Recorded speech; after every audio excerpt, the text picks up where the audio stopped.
Hello, Cleveland. Thank you so much. Thank you. Thank you, everybody. Please, please, have a seat. It's good to be back in Cleveland. Let me begin by thanking Paul for the wonderful introduction. I want to acknowledge some of my favorite members of Congress. Senator Sherrod Brown is here.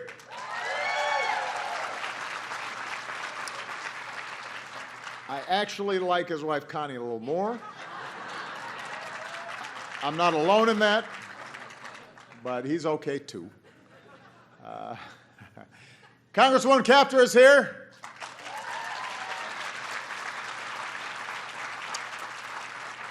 Congresswoman Fudge is here.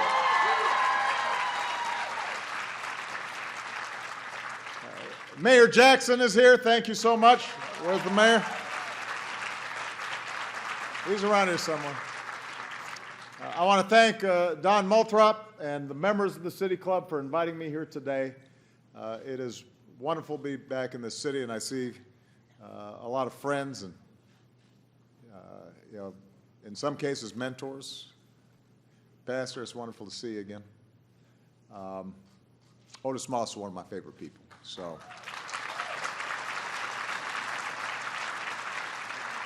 now, every sitting president since Ronald Reagan has come here to the City Club of Cleveland to take your questions.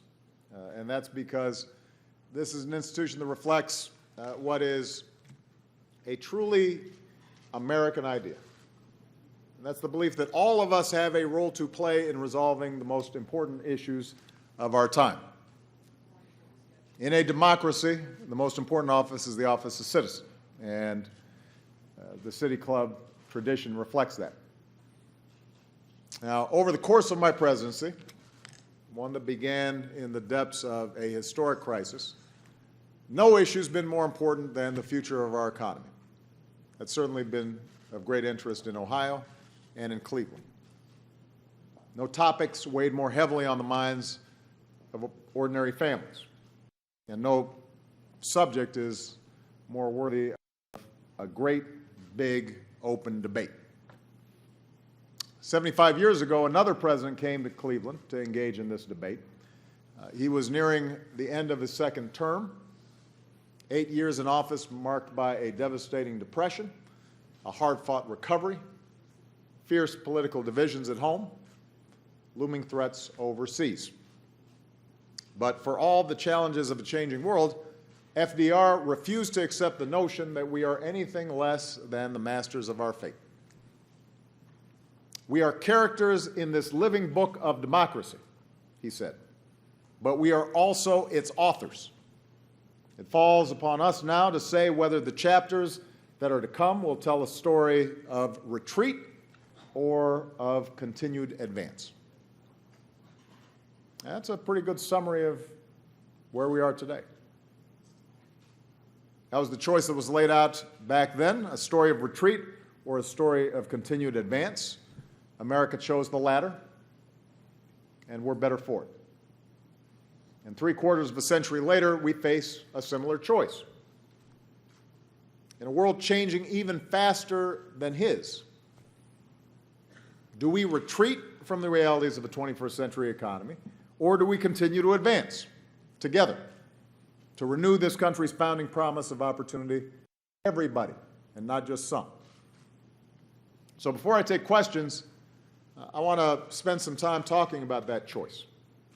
And I want to set the stage by talking about where the economy is today. Following the worst economic crisis since the Great Depression, in fact, by some measures, the contraction of our economy was faster and deeper than the Great Recessions. We just pulled out of it faster because we had learned some lessons from the past. We're now in the midst of the longest streak of private sector job growth on record, 60 consecutive months, 5 straight years, 12 million new jobs.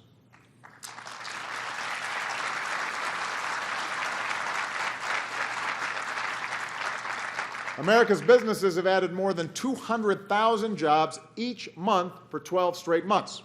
That's the first time that's happened in nearly 40 years. Our unemployment rate has fallen from a peak of 10% in 2009. When I first came into office, we were losing jobs at a pace of almost 800,000 jobs per month. Today, the unemployment rate is at 5.5%.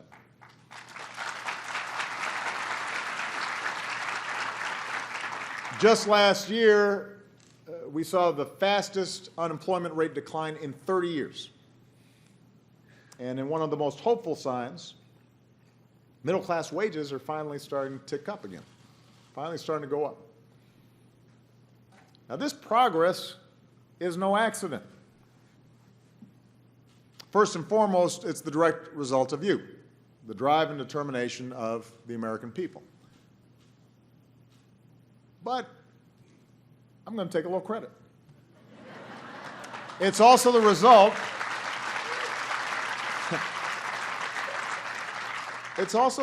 of decisions made by my administration in partnership with some of these members of Congress who are here to prevent a second depression and to lay a new foundation for growth and prosperity. And a lot of those decisions were controversial. And there was a lot of resistance and obstruction. But we decided to continue to advance. We believed that if the last decade was defined by outsourcing of good jobs overseas, then we could define this decade by bringing back good jobs to America. And today there are more job openings in the United States than at any time since 2001. The auto industry that we rescued, despite the fact that it was not popular at the time, is firing on all cylinders. That's making a difference right here in Ohio. Factories are opening their doors at the fastest pace in nearly 2 decades. Over the last 5 years, manufacturers have added jobs at a rate not seen since the 1980s. Everybody talked about manufacturing being dead.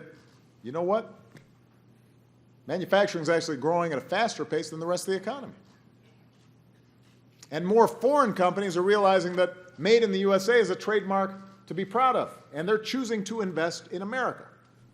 Something I'm going to discuss next week at our Select USA Summit, where we get local and state officials and economic development organizations to meet with foreign investors from around the world in one-stop shopping to start getting more investment and more businesses right here in the United States.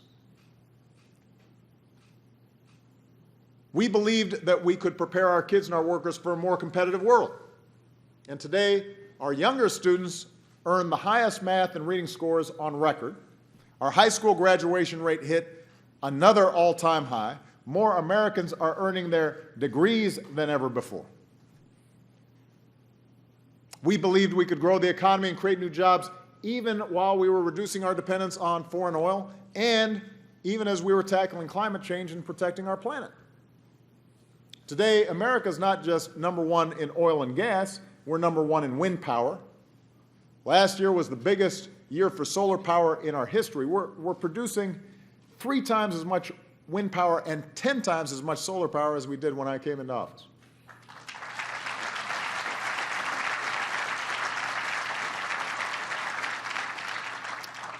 Every 3 weeks, we produce as much solar power as we did in all of 2008. And just last month, the world's largest solar installation came online in the California desert. The solar industry is adding jobs 10 times faster than the rest of the economy.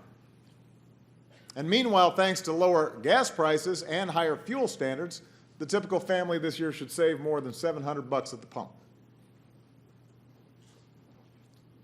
We believed that sensible regulations could prevent another crisis and shield families from ruin and encourage fair competition. And today we've got the tools to stop taxpayer-funded bailouts. We've got a new consumer watchdog to protect families from predatory lending and credit card practices, saving billions of dollars to American consumers. Oh, and by the way, there's this thing called the Affordable Care Act. More than 16 million more Americans have gained the security of health care coverage. We've cut the ranks of the uninsured by 1/3, thanks to some tough proud votes by these members of Congress, last year the growth in health care premiums, costs for business, matched its lowest level on record. If premiums had kept on growing over the last 4 years at the rate they had in the previous decade, the average family premium would be $1,800 higher than it is today. Now, we don't get a lot of credit for that. But keep in mind that some of the reforms that we're putting in place are not only giving more people insurance, but we're actually reducing the overall costs, $1,800 in people's pockets. They don't notice it because it's what didn't happen. That's $1,800 that firms can use to hire and invest. $1,800 that you're spending on a computer for your kids or to help pay down debt and stabilize your finances or put into retirement. And finally, we believed that we could lay this new foundation for growth while still getting our fiscal house in order. You'll recall that when I first came into office, deficits were skyrocketing, partly because the economy was plummeting, less tax revenue coming in, more going out. And the notion was that the steps we took to ensure the economy recovered was going to cause even higher deficits. Red ink, as far as the eye could see. Well, since I took office, we've cut our deficits as a share of our economy by about 2/3. 2/3. And looking forward, our long-term deficit projections have improved as well, in part because we've done such a good job in controlling health care costs. The Affordable Care Act alone will cut our deficits by more than $1 trillion over the next 2 decades. The slowing growth in health care costs has saved the Medicare system tens of billions of dollars. Health care was the single biggest factor driving up our projected deficits. It's now the single biggest factor driving them down. This is progress that every American can be proud of. Now, we've got a long way to go. I am not satisfied. I know you aren't either. We've got a lot more work to do. Any American will tell you that. But we have emerged from what was a once-in-a-generation crisis better positioned for the future than any of our competitors. We've picked ourselves up, dusted ourselves off, retooled, retrained, refocused. The United States of America is coming back. Now, I want to return to the issue of the debate that we were having then because it bears on the debate we're having now. It's important to note that at every step that we've taken over the past 6 years, we were told our goals were misguided, they were too ambitious, that my administration's policies would crush jobs and explode deficits and destroy the economy forever. Remember that? Because sometimes we don't do the instant replay. We don't run the tape back. And then we end up having the same argument going forward. One Republican in Congress warned our policies would diminish employment and diminish stock prices. Diminish stock prices. Stock market's doubled since I came into office. Corporate balance sheets are stronger than they have ever been because of my terrible business policies. One Republican senator claimed we faced trillion-dollar deficits as far as the eye can see. Another predicted my reelection would spike gas prices to $6.60 a gallon. I don't know how he came up with that figure. $6.60. My opponent in that last election pledged that he could bring down the unemployment rate to 6% by 2016, next year. At the end of next year, it's 5.5 now.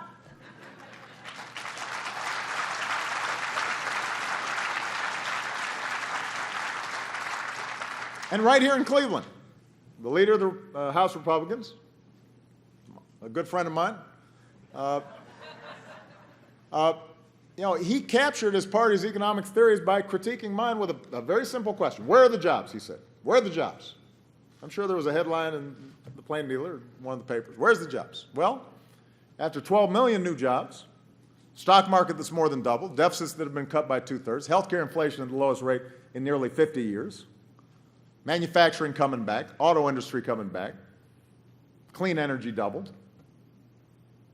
I've come not only to answer that question, but I want to return to the debate that is central to this country and the alternative economic theory that's presented by the other side. Because their theory does not change. It really doesn't. It's a theory that says if we do little more than just cut taxes for those at the very top, if we strip out regulations and let special interests write their own rules, prosperity trickles down to the rest of us. And I take the opposite view. And I take it not for ideological reasons, but for historic reasons, because of the evidence. We know from the facts that they're there for all to see that America does better, our economy does better, everybody does better when the middle class does better, and we've got more ladders for people to get into the middle class if they're willing to work hard. We do better when everyone grows together, top, middle, bottom. We do better when everyone has a chance not only to benefit from America's success, but also to contribute to America's success. And we know from more recent history that when we stray from that ideal, it doesn't turn out well. We've now got evidence there is a better way, there is a better approach, and I'm calling it middle-class economics. For the first 8 years of this century, before I came into office, we tried trickle-down economics. We slashed taxes for folks at the top, stripped out regulations, didn't make investments in the things we know we need to grow. At the end of those 8 years, we had soaring deficits, record job losses, an economy in crippling recession. In the years since then, we've tried middle-class economics. Today, we've got dramatically lower deficits, a record streak of job creation, an economy that's steadily growing. So, when we, the American people, when the public evaluates who's got the better argument here, we've got to look at the facts. It's not abstractions. There may have been a time when you could just say, well, those two theories are equally valid. They're differences of opinion. They could have been abstract economic arguments in a book somewhere. But not anymore. Reality has rendered its judgment. Trickle-down economics does not work, and middle-class economics does. And that's what we should keep in mind when we think about what's going to take us forward. Not down a path where we slow down businesses by slashing investments in the future. Not a path where we put our economy at risk again with government shutdowns or fiscal shutdowns. Not down a path where just a few of us do spectacularly well and folks who are working hard see their incomes, their wages, their financial security erode. We need to go forward to an economy that's generating rising incomes and chances for everybody who's willing to work hard. On that continued advance where we invest in our future. Give working Americans the tools they need to determine their own fate. Research, education, infrastructure, job training. We know the recipe for growth. And we know that we can make growth broad-based, and we can raise incomes and wages in the process, and those incomes and wages then get plowed back in to businesses and investment, and we get on a virtuous cycle. Now, a good place to start down a stronger path involves America's budget, the blueprint for what we believe this country should be. Where should we go? The budget is not just numbers on a page. It reflects our values and our priorities. Now, Republicans in Congress have been working hard to reposition their rhetoric around the economy. They started noticing that people would like to see someone champion the middle class and folks who are trying to get in the middle class. So we've seen a shift in how they talk about the issues. There was one Republican who said she couldn't agree with me more that we need to be helping working moms and dads more. Another wrote a policy memo saying that Republicans must define themselves as the party of the American worker, the party of higher wages. Another urged his party to shout at the top of its lungs, the GOP is the ticket to the middle class. Now, this is good. This is a good development. I'm encouraged by this because once you get everybody talking about the same thing, now we can decide, all right, how do we do it? If we can at least share our goals, if the goal is strengthening the middle class, creating more ladders of opportunity for the middle class, raising wages, that's good. There's nothing I'd like more than an opposition party that works with me to help hardworking Americans get ahead. I don't have another election to run. Come, let's go. Let's work.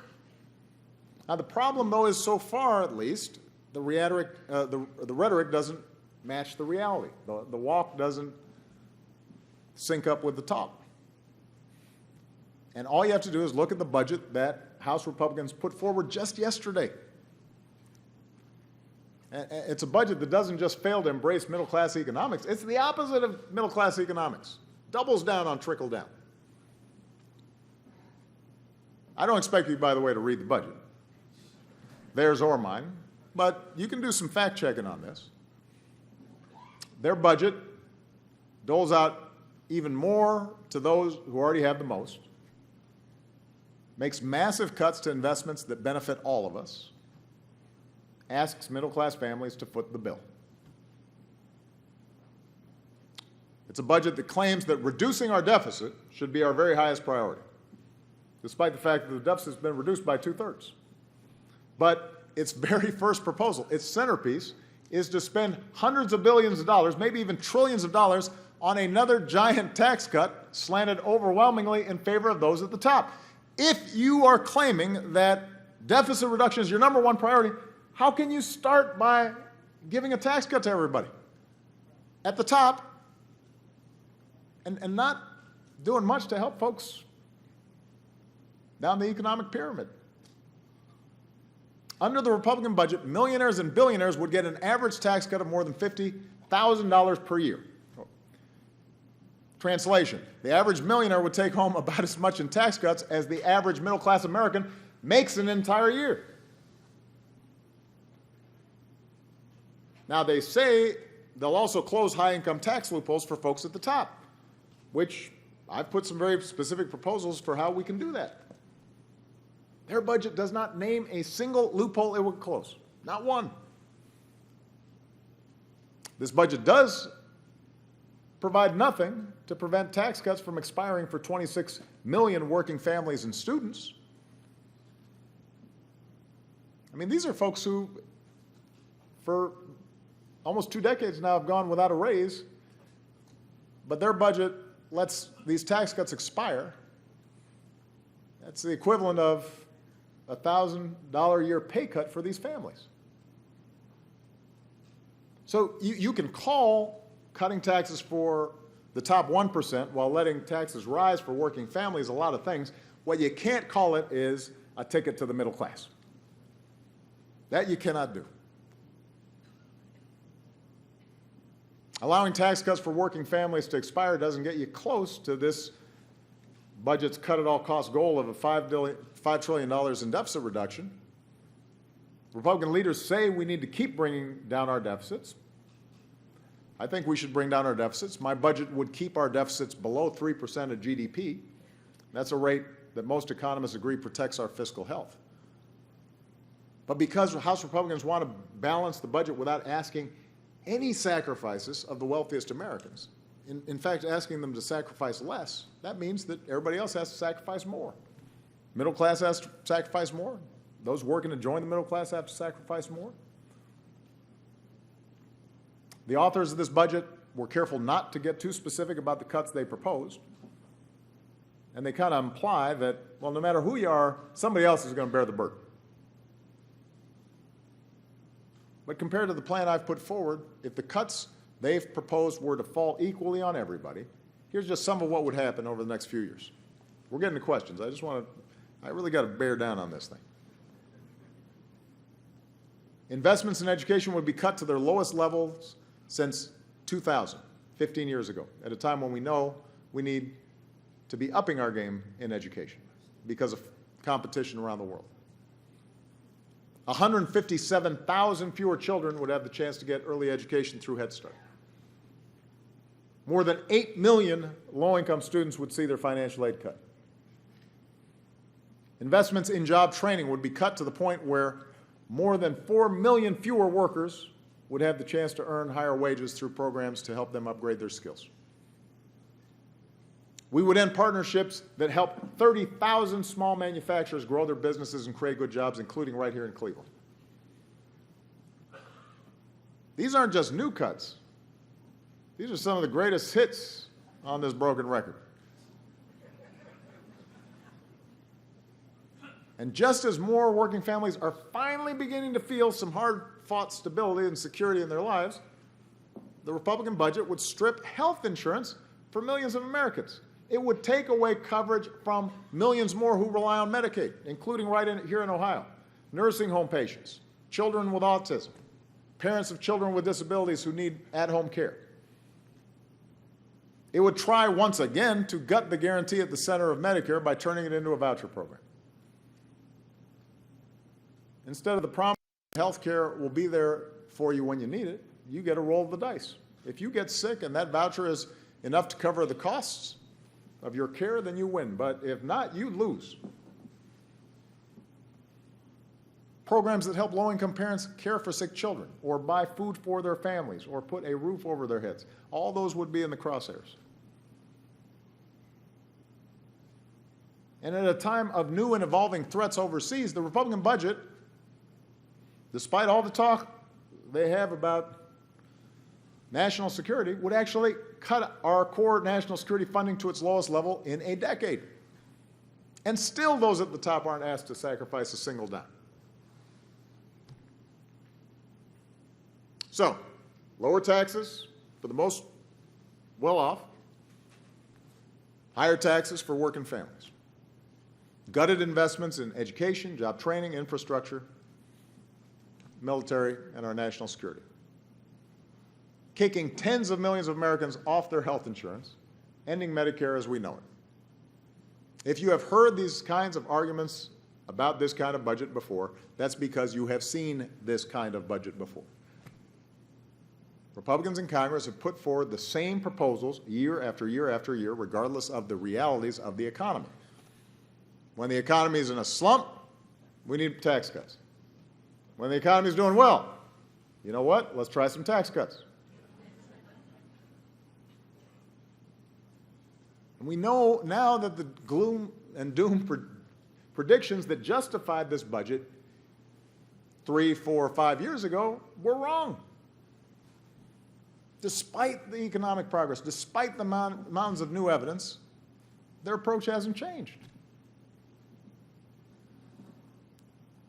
You know, there's nothing wrong with changing your opinion if the underlying facts change. Serious economic proposals change when the underlying assumptions are proven false. If Republicans believe we should adhere to a set of abstract principles, even though they hurt the middle class, then they should make the case. Show us, prove it to us. If they believe it's time to end the social contract that sustains so many of us, the basic bargain of shared sacrifice and shared responsibility, own it and make the argument. But you can't credibly claim that this vision is about helping working families get ahead or that this budget's a path to prosperity. It's the same argument I'm having about health care. It was one thing for them to argue against Obamacare before it was put in place. Every prediction they've made about it turned out to be wrong. So it's working better than even I expected. But it doesn't matter. Evidence be damned. It's still a disaster. Well, why? I mean, the truth is, the budget they're putting forward and the theories they're putting forward are a path to prosperity for those who have already prospered. And in that sense, it's a story of retreat. And I'm offering a different path. The budget I've put forward is built on middle-class economics. The idea that everybody does best when everybody gets their fair shot and everybody's doing their fair share, everybody plays by the same set of rules. And it reflects the realities of the new economy by giving every American the tools they need to get ahead in a fast-paced, highly competitive, constantly changing world. It means helping working families feel more secure in an ever-changing economy. That's why my budget makes new investments to make it easier for folks to afford child care and college and health care and paid leave and retirement. Lowering the taxes of working families, putting thousands of dollars back into their pockets each year. Middle-class economics means preparing Americans to earn higher wages down the road. That's why my budget makes new investments from pre-K to mid-career job training. I want to make sure all our kids get a great education from the earliest age, and that young people can afford to go to college without getting buried under a mountain of debt. And so we're working with private companies and community colleges and universities and businesses to provide apprenticeships and on-the-job training and other pathways in the middle class. And I've proposed making 2 years of community college as free and universal as high school is today, to up our game.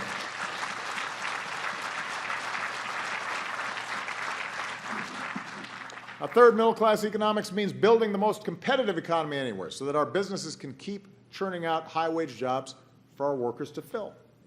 And right before I came here, I went to Magnet. It's a manufacturing incubator right here in Cleveland, where smaller companies are making everything from airplane parts and medical devices to whiskey.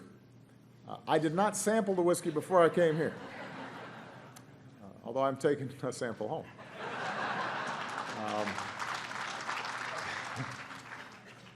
And this partnership is bringing good manufacturing jobs back to Cleveland. The Republican budget would cut the whole thing entirely. If something's working, why would we get rid of it? We should invest in it. Which is why today I announced nearly $500 million in new public and private investment for American manufacturing. And that includes a new manufacturing hub that will make America a leader in producing high-tech fabrics for uniforms our soldiers wear in battle. 21st century businesses need 21st century infrastructure, which is why my budget invests in modern ports and stronger bridges and faster trains and the fastest internet, and invests in basic research so that the jobs and industries of the future are created right here in the United States. And we can pay for these investments in a responsible way, not by adding the deficit. We just need to cut wasteful loopholes and ask those at the very top to pay their fair share and reform our tax code to make our businesses more competitive. And we can keep our exports and protect our workers with a strong new trade deal, first in Asia, then in Europe, that aren't just free but are also fair. I've had a lot of conversations with the delegation from Ohio about this, because here in Ohio, you saw firsthand a lot of past trade deals didn't always live up to the hype. And that's why the trade deal I'm negotiating now, the Trans-Pacific Partnership, would reform NAFTA with higher labor standards, higher environmental standards, new tools to hold countries accountable, would focus on the impact it's having on American workers, and would make sure that the rules of the 21st century economy in some of the largest markets in the world aren't written by China. They need to be written by the United States of America, and that's what this does. So, helping hardworking families make ends meet, giving them the tools they need for a new economy, revving the engines of growth and competitiveness, That's what middle-class economics offers. That's where America needs to go. If we make these investments in ourselves and our prosperity and our future, the economy is not just going to be stronger a year from now or 5 years from now, it'll be stronger for decades. And it falls upon us now. Remember those words of FDR. It falls upon us now to say whether the chapters that are to come will tell a story of retreat or a story of continued advance. I believe in continued advance. The challenges that this generation of Americans has faced, they're less dire than those that the greatest generation endured. But we've got the same will, we've got the same drive, we've got the same innate optimism required to shape another American century. We know what works. We know what we have to do. We've just got to put aside the stale and outmoded debates, reject failed policies, embrace the policies that we know work, embrace the promise of the future. And we're not just going to then move forward. We're going to write the next great chapter of our continued advance in this living book of democracy. All right. Thank you, Cleveland. God bless you. Let's take some questions. Come on.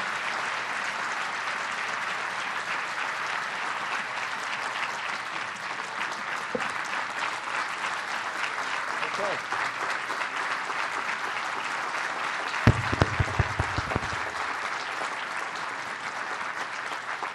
So, Paul, I can just start calling on people, right? Okay, I like that. All right, so the only thing I'm going to do is raise your hand. I'll call on you. If you could stand up, introduce yourself, and I'm going to go boy, girl, boy, girl. All right, we'll start with that young lady right there. No, right here. Yeah, you. Thank you. What's your name? My name is Colleen Cotter. I'm the Executive Director of the Legal Aid Society of Cleveland. And my question for you, Mr. President, thank you first so much for coming to Cleveland. My question is, you talked about the importance of everyone playing by the same rules. Right. Unfortunately, millions of Americans, because we do not have the right to court-appointed counsel in civil cases, cannot enforce the rules that are out to protect them, whether as tenants, consumers, preventing foreclosure. How do you propose that we address that very important issue? Well, as you know, we've worked hard to continue to support legal aid around the country. This was a target of slashed budgets early in the previous administration. We have not fully recovered, and with the existing Congress, it's unlikely that we get the kind of bump up that we need. Two things I think we can do, though, is one, in addition to the federal government helping, I think we can elicit more from law firms than they currently cough up. Young lawyers are eager to participate if it's structured properly. The other thing is to create, in various jurisdictions, more efficient, effective civil procedures, potentially, that can streamline the process. Because a lot of the clients that you work with, we don't need a full-blown court process and filings and motions and that's taken forever. And oftentimes when people are in desperate straits, let's say they've been cheated on something by a landlord or they bought a product and it turned out to be faulty and they're trying to get some relief, they can't necessarily afford some lengthy process. And your office should be reserved for the toughest cases. So are there ways in which we can structure more effective dispute resolution mechanisms? Now, that's going to necessarily operate probably jurisdiction by jurisdiction. But some jurisdictions have come up with some creative ways to fill the holes that arose as a consequence of the legal aid cuts that took place a long time ago. And what we should do is highlight those best practices, see if we can get them duplicated across the board. But thank you for the good work that you're doing. Proud of you. All right. It's a gentleman's turn. Let's see. Right there. You, yeah. Nice looking bow tie. Thank you. My name is Greg Hutchins. I'm the superintendent in Shaker Heights City Schools. You visited us twice already. It's a great school system. Yeah, I wasn't the superintendent at that time, but it was a great, and still is, a great school system. My question is regarding the community college initiative and how it affects the middle class. I think that some of our community colleges here in Cleveland, as well as across the country, they get a bad reputation that they don't provide a high-quality education, which I believe that they do. How can we better convey a message to all of our constituents and possible future community college enrolled students? How can we convey the message that the community college does have a high-quality education and we can prepare our kids? Well, I tell you what, I'm doing my darnest to advertise because one of our greatest comparative advantages is our higher education system here in the United States. Obviously, we've got the best universities in the world, and people flock from everywhere to try to get an education. But we also have an unparalleled community college system. And there are places like Lorraine that are doing great work. The challenge we've got is that they're underutilized. Oftentimes, we're not linking what community colleges are doing with high schools on the one hand, and four-year universities and businesses on the other. So part of our initiative is not just to make the first 2 years of community college free, because not everybody needs a four-year education. Some people may be interested in graphic design or interested in manufacturing processes, or even in some cases high-tech jobs that don't require a four-year degree, but they do require some advanced training. And if they can get that first 2 years free without debt, plugged into a business, they've saved money, they don't have all those student loans to pay, they can work for a time, learn more in their career, then maybe they go back and decide to get a higher degree. If they decide to take the community college and then springboard into a four-year university, they transfer their credits, they've just saved themselves half the cost of that four-year college degree. So what we're trying to do is to create more and more partnerships suited for the particular inclinations, aptitudes, needs of the public. In some cases, what's needed, for example, for a mid-career person is a quick training program that gets them in a job right away. So increasingly what we're doing is working with community colleges to reach out to the businesses in their community where there are job openings and have the business help design the training program. Collapse the training program. A mid-career person who needs a job right away, maybe a single mom or a guy who's been laid off and now needs to get back in the workforce, they don't have the luxury necessarily of 2 years of study. Get them into something where 6, 8, 10 weeks of training, and right now, if you complete this successfully, we know there's going to be a job for you because the business helped design the program. If you are a high school student who is interested in doing something that doesn't necessarily require a four-year degree, we're getting community colleges to link up with the high school ahead of time.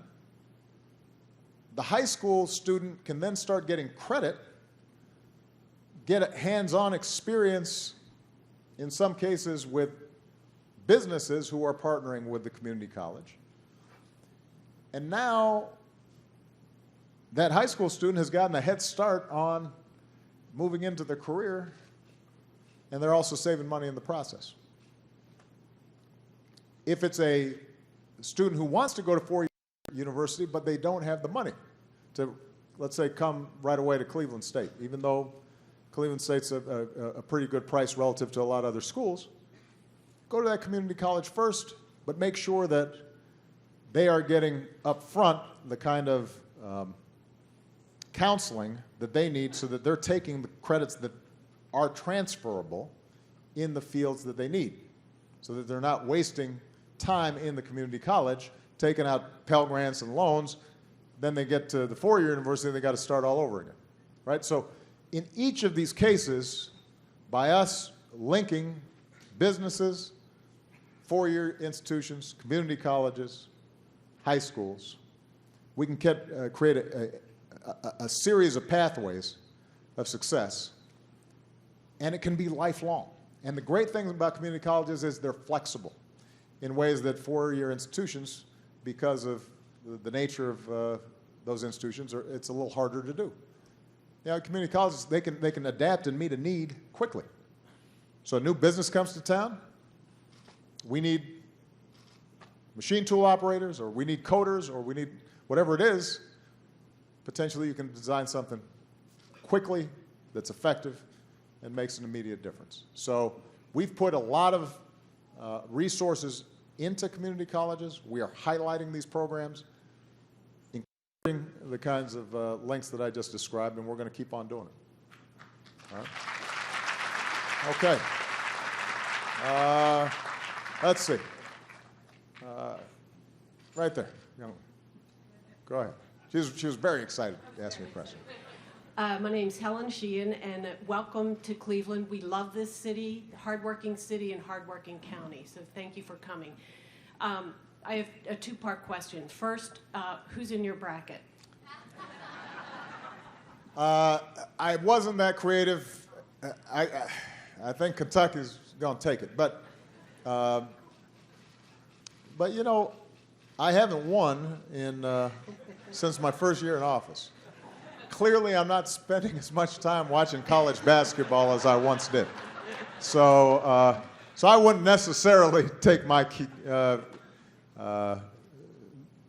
take my bracket and copy it. Although I suspect I'm not the only person picking Kentucky. No, I have to. That's what I figured. Second part of my question is, since you've been in office, what has surprised you the most? That's an interesting question. What surprised me the most?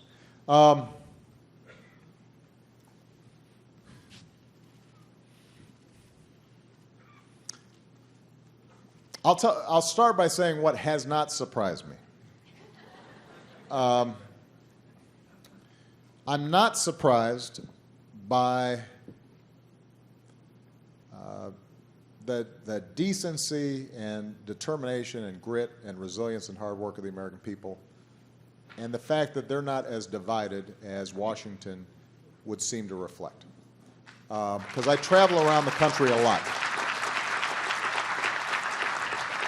One of the great things about being president is you can pretty much go anywhere. You know, you say, hey, I want to come by. Okay. You know, you know, so you can go to factories, and you can go to community colleges, and you can go to national parks, and you go to every state and meet people. And it turns out that, you know, what I talked about back in 2004 about this being a United States of America, it really is true outside of Washington. And that's encouraging. And that makes me happy.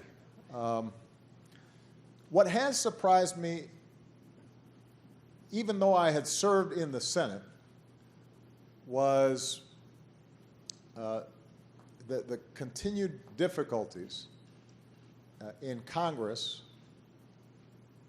getting stuff done that shouldn't be controversial. There are some issues that I knew would be controversial. I mean, we know that, you know, if there's a debate in Congress about abortion, that's going to be controversial. You know, there's strong held views on each side. They're hard to reconcile. We understand that, and that's part of the democracy, and it never gets perfectly resolved. But I have been pushing for us to fund infrastructure since I came into office, because we've got $2 trillion worth of dilapidated roads, bridges, sewer lines, and then there's a whole new infrastructure that we have to build in terms of a smart grid that's more secure and reliable in terms of how we use energy and making it more efficient. There are broadband lines that still need to be going out into every part of the country. Now, the Recovery Act that I passed with the help of these members of Congress when we first came in didn't just help to avert recession, it also was the largest investment in infrastructure in decades. And we made significant progress. For example, in just getting broadband lines out into rural areas. So we made some progress on it, but we've still got a whole bunch to do. And if you talk privately to our Republican friends, they'll say, yeah, I know, we really need to do some infrastructure. Well, why aren't we doing it? And the reason is the degree to which constant campaigning and sort of the polarization of the bases and the inability, it seems, to just agree on a core set of facts means even when some of our Republican friends want to work with us, it's hard to do. They are worried that they'll get attacked or they'll be viewed as compromisers or they'll get a primary challenge by somebody further to the right, and it becomes hard to just get basic stuff done. And obviously the greatest example of this was when the government was shut down. Or just recently, the threat that the Department of Homeland Security was going to be shut down. We can have a significant debate about immigration. Not everybody's going to agree with my view that we are a nation of immigrants and we have a broken system and we can craft an immigration agenda that holds into account folks who came here illegally, forces them to have a background check, they've got to pay back taxes, but gives them a pathway and in turn strengthens our borders. That's my view. It's good for the economy. I can point to the evidence, but I understand some folks won't agree with me. The notion, though, that you would then threaten to not fund the very department that is responsible for securing our borders because you're mad that our borders are not secured, that's not a good way of doing business. So that surprises me a little bit.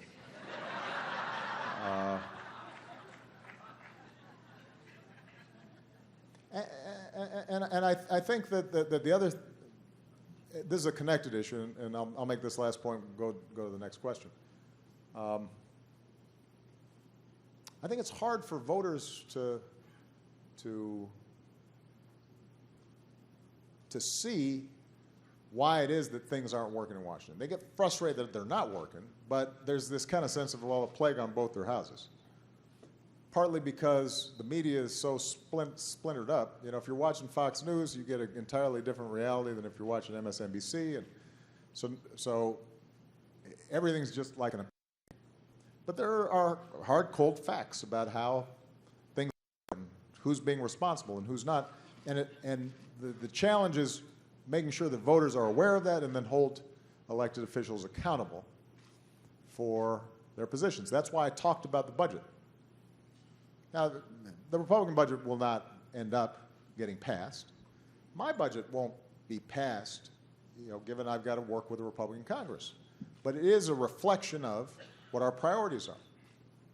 And it's good for people to know what's in there.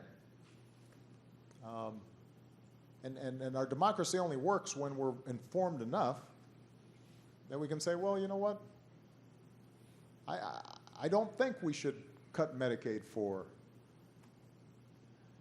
families that have a disabled child.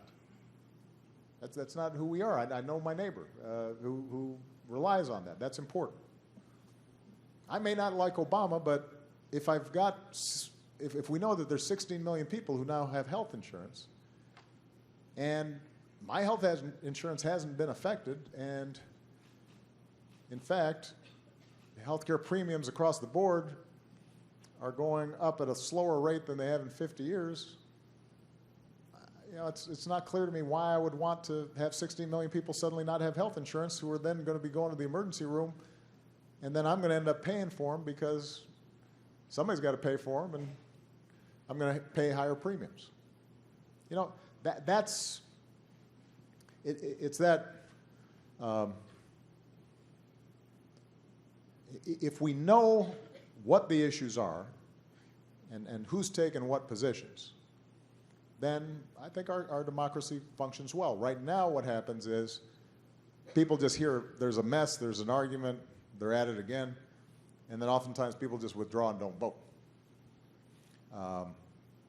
And then, you know, people are cynical and dissatisfied, and that actually empowers special interests in the status quo, which we want to discourage. All right, that was probably too long an answer. It's a gentleman's turn. Let me ask that young man right there in the purple shirt. That's a good-looking shirt right there. Yeah. Okay. How can you inspire children? What's your name? Oh, my name is Nelson. Nelson? I'm a high school student at Facing History New Tech. What year are you in? Junior. Junior? You started to think about colleges and all that? Mm-hmm. Yeah? Yeah. You started to have to take all those tests? Like, Malia's going through this. Yeah. Yeah? You Yeah. getting enough sleep? Yeah. Okay, good. All right. Okay. What's your question? I'm sorry. How can you inspire children who want to follow a political career path to become the best they possibly can in the future and stuff like that? Are you interested? Mm-hmm. That's great. I'm proud of you for that. Thanks.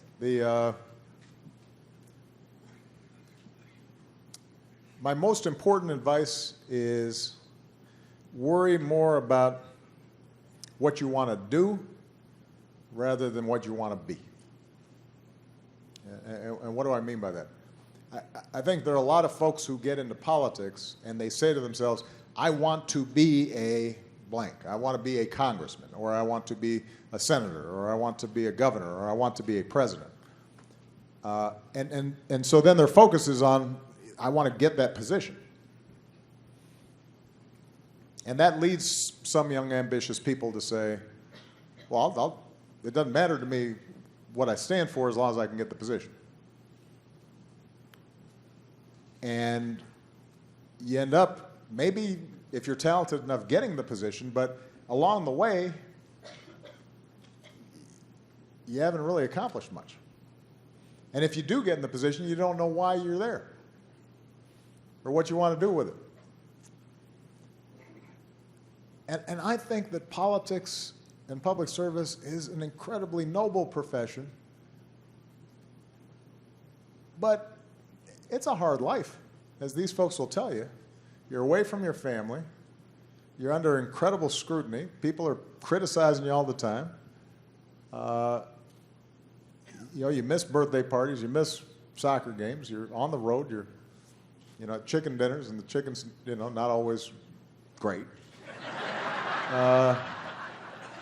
You're not getting enough sleep. You're having to raise money. So the only reason to do it is if you're getting something done. If you're helping somebody get health care, or you're helping somebody get a job, or you're making sure that our troops, when they come home, are treated with the dignity and respect that they deserve and are getting the benefits that they've earned. Or if you're trying to clean up the environment, or, so rather than think about, okay, I want that office, my advice to you would be start serving. What are you passionate about? What do you care about? Do you care about some kids in your neighborhood that maybe don't have the same opportunities because they're poor, and that really bugs you? Well, start mentoring those kids and start volunteering at a Boys and Girls Club and start getting your friends involved and organizing a fundraiser to build a new playground. Are you interested in the environment and you're worried about climate change? Well, you know what? Get started now. Go find a group of like-minded people and talk to your members of Congress and get educated about the issue and start figuring out through social media how you can form a broader organization to advance the cause. Here's the good news. If you take that approach, then even if you don't get to that office, you've done a world of good. And if you do get to that office, it will be earned, and you'll have a sense of what's important to you and what your moral compass is. So you'll be that much better as a congressman or a mayor or a councilman or what have you. So this is actually, by the way, pretty good advice generally, not for public service, because when I meet the if you look at the most successful business people, they are people who just love the thing they're doing. You know? Steve Jobs loved computers. He loved design. He loved the internet. So he's working on this stuff, and then it turns out you get so absorbed in it, you end up being pretty good at it. And so, you know, I always tell young people, you know, don't wait until you get there to do something. You can do something right now. All right.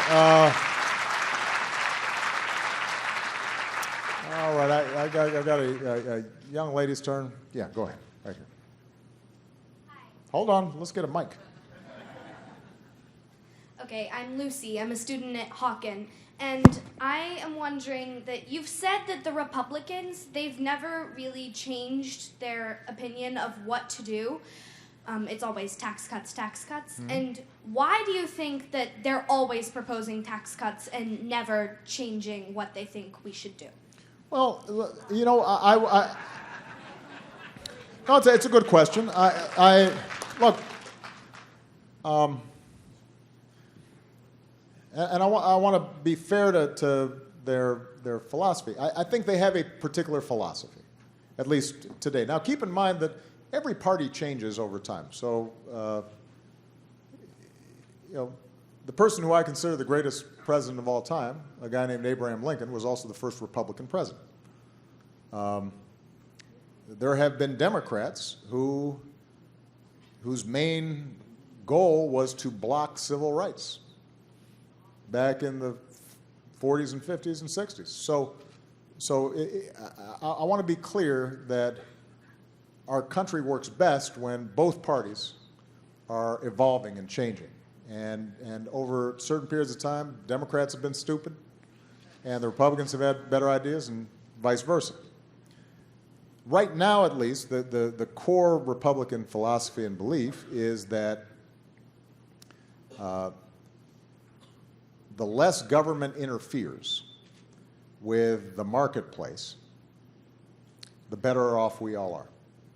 Some believe that because, just philosophically, they think government is a source of coercion and interference and telling you what to do. And they believe that everybody, as long as they're not hurting anybody, should be free to do exactly what they want. Some of it has to do with an economic theory that says capitalism and the free market is great, and so government, when it meddles and gets involved in regulations, et cetera, is hurting economic growth.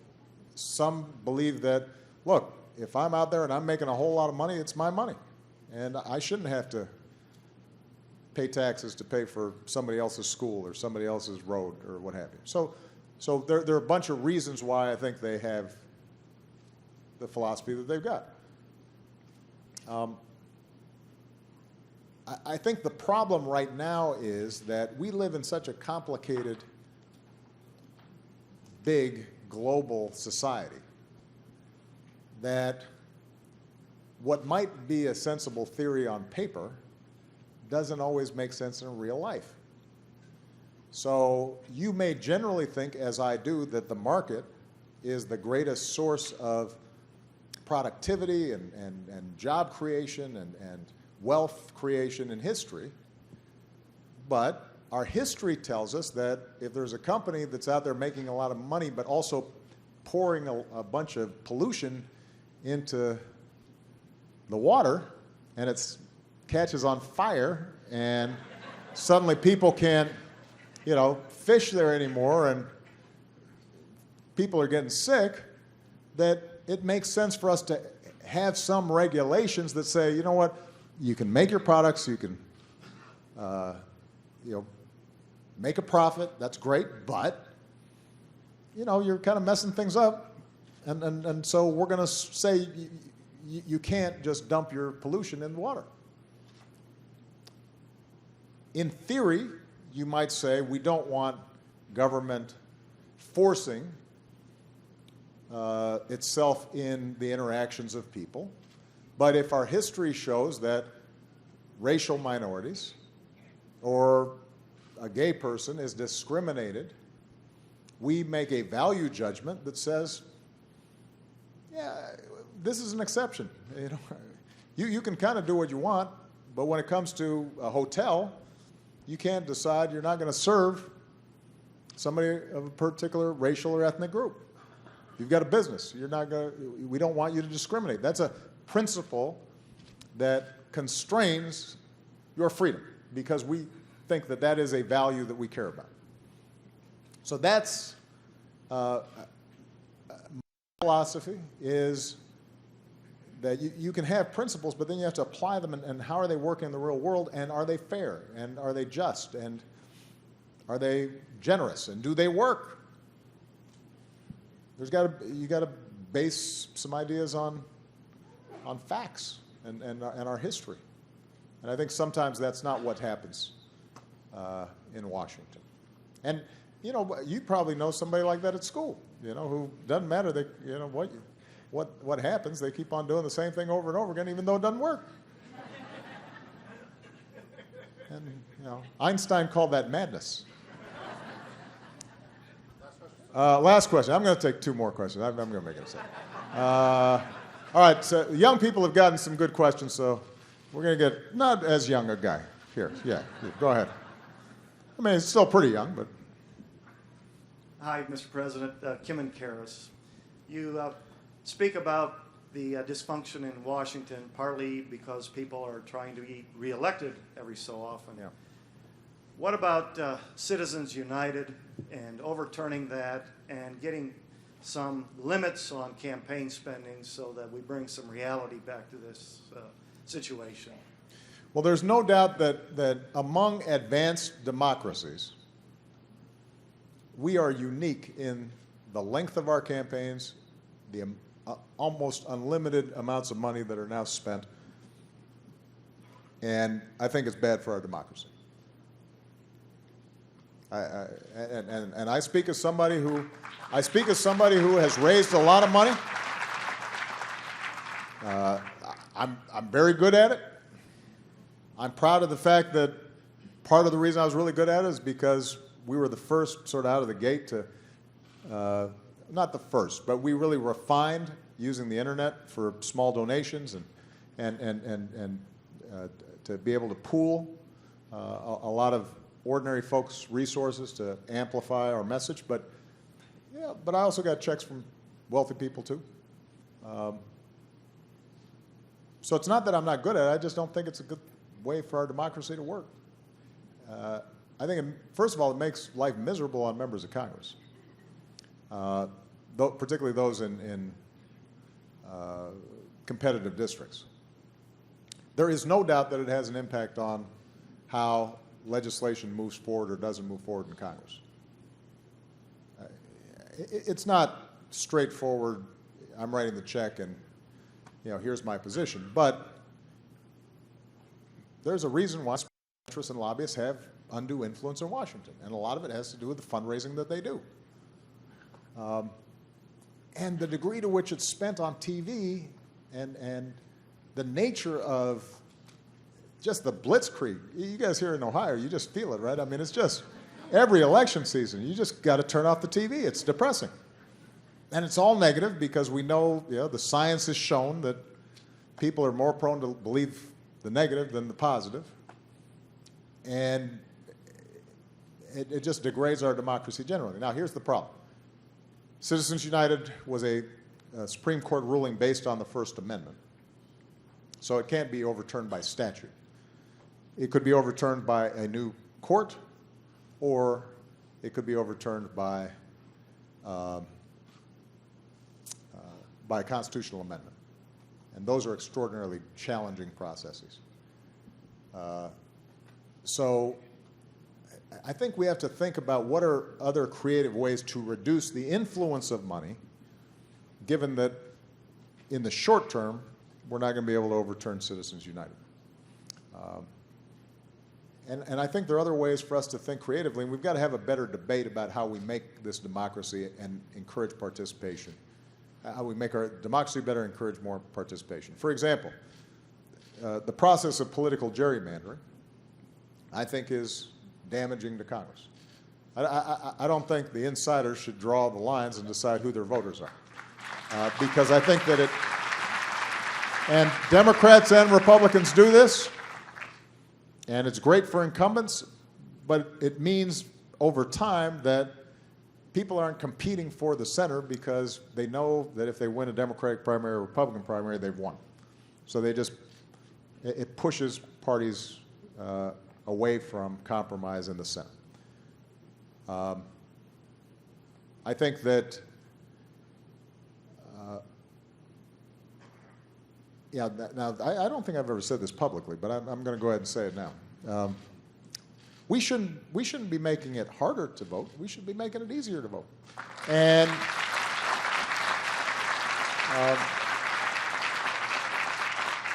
what I haven't said, I've said that publicly before.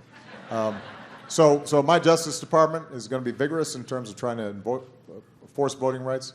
I gave a speech down in Selma at the 50th anniversary that was incredibly moving for me and my daughters.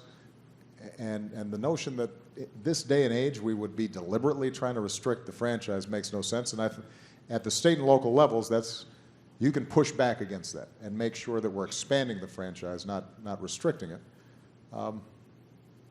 In Australia and some other countries, there's mandatory voting. It would be transformative if everybody voted. That would counteract money more than anything. If everybody voted, then it would completely change the political map in this country. Because the people who tend not to vote are young, they're lower income, they're skewed more heavily towards immigrant groups and minority groups.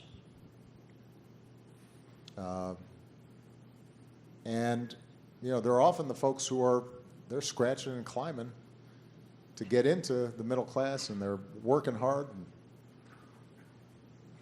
there's a reason why some folks try to keep them away from the polls. We should want to get them into the polls. So that may end up being a better strategy in the short term. Long term, I think it'd be fun to have a constitutional amendment process about how our financial system works. But realistically, given the requirements of that process, that would be a long-term proposition. All right, last question. It's a young lady's turn, so all the guys, you guys got to put your hands down. All right, this young lady, she's had her hand up quite a bit. Go ahead. Hello, Mr. President. My name is Alora Winfrey, no relation to Oprah, unfortunately. I am in 7th grade, and I attend school at Citizens Leadership Academy. My question is, if you could go back to the first day of your first term and the first day of your second term, what advice would you give yourself? That's a good question.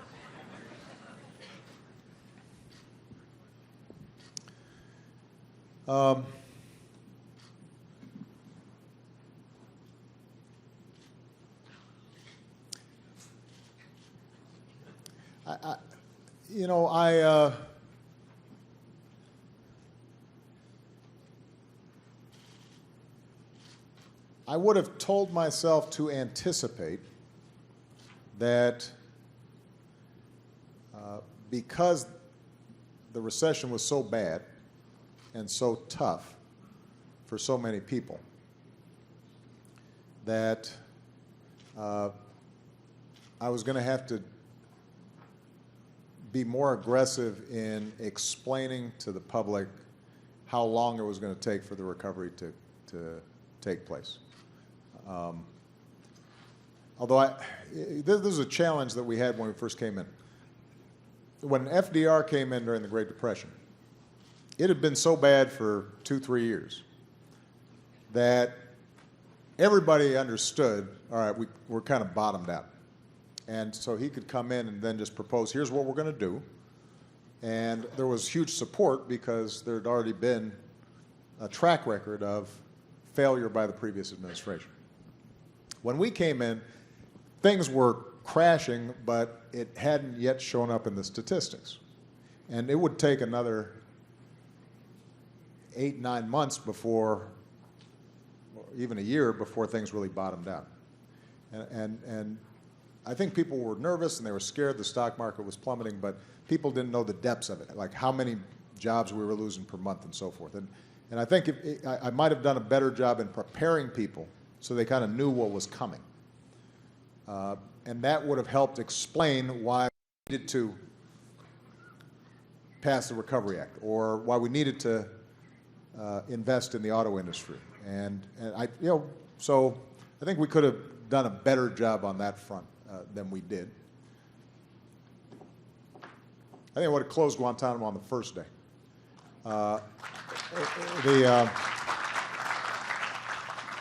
I didn't because at that time, as you'll recall, we had a bipartisan agreement that it should be closed. My Republican opponent had also said it should have been closed. And I thought that we had enough consensus there that we could do it in a more deliberate fashion. But the politics of it got tough and people got scared by the rhetoric around it. And once that set in, then the path of least resistance was just to leave it open, even though it's not who we are as a country. It is used by terrorists around the world to help recruit jihadists. So instead, we've had to just chip away at it year after year after year. But I think in that first couple of weeks, we could have done it quickly. I was thinking maybe I should have told myself to start dyeing my hair now before people noticed, because by the a year in, it was too late. But I'm just kidding. Michelle thinks I look distinguished. Let me just say, it has been wonderful to be with you. I'll leave you with this thought. As discouraging sometimes as the news is, and as certainly discouraging as the news out of Washington is sometimes, it really is important for us to understand how well positioned we are for the future. We get White House interns in every 6 months. Wonderful young people, really inspiring because they're so smart and clever and hardworking and idealistic. And I tell them if there was a time in history where you would want to be born and you were most likely to be healthy, have enough to eat, not be subject to violence, not be subject to discrimination, not be subject to sexual assault, not to be abused by your government, the time would actually be now. And that's hard to imagine with all the terrible things that are happening around the world. But we've made enormous strides. We've made enormous progress. When I was at that bridge down in Selma, and you think about where we were 50 years ago and where we are now, as challenging as troubling as what has happened in Ferguson and in Cleveland and in New York around some of those issues, as much progress as we have nevertheless made. When you think about our economy and the fact that we have the best universities and the best workers, and we still have the best scientific establishment and the most innovative companies. We've got all the cards. We really do. Life's tough, and America's got problems, and and they're hard to solve, and they're rarely solved overnight. And progress has never been a straight line. It's always zigged and zagged, and sometimes you go sideways, and sometimes you even go backwards. But our trajectory is towards greater fairness and more inclusiveness and more tolerance and more prosperity. And I want people to feel encouraged by that. Because the longer I'm in this office, actually, the more proud I am of all the incredible things the American people do every single day. And our biggest enemy, I think, is this corrosive cynicism that tells us we can't do things. There is nothing this country cannot do. There's nothing Cleveland cannot do, and that's because of you. Thank you very much, everybody.